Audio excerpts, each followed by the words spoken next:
The autobiography of Malcolm X fits perfectly within the tradition of African American autobiography. In many ways, it follows the form of the slave narrative, or even before the slave narrative, the conversion narrative. This is what I was before my encounter with this divine being, and this is what I became afterwards.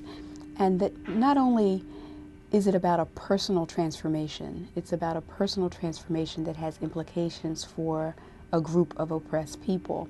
And that tends to be a pretty common trajectory in African American autobiography, from the conversion narratives through the slave narratives and through the 20th century autobiographies. For many people, it is the first real book they read.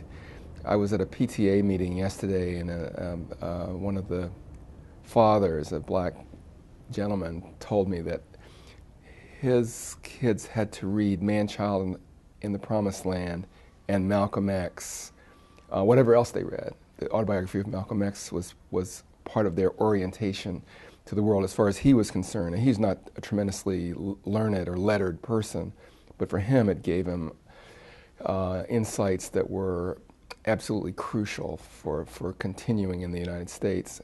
It has never gone out of print. And even before it became a book that people began to teach in colleges and high school classrooms, it still maintained a life amongst the general readership, whether it's a housewife or certainly young men in prison, kind of kept the book alive long after its publication. What that book offers is not only that kind of imagery, that is, the kinds of styles that one might need to have to survive in America as an African American, but also it offers the possibility of real radical change within the self.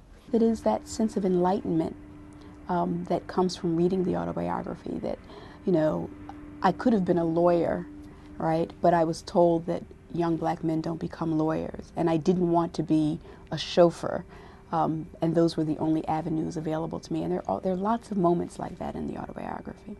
Imagine, I've taught this in 1994 and 95 when I was a Fulbright scholar to Nepalis in Kathmandu.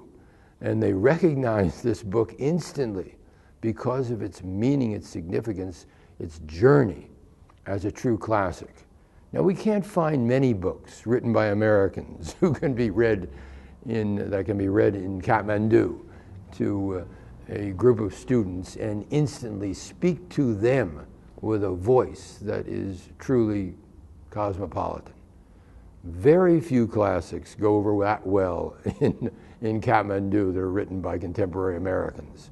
But this one does. That's the greatness of the autobiography.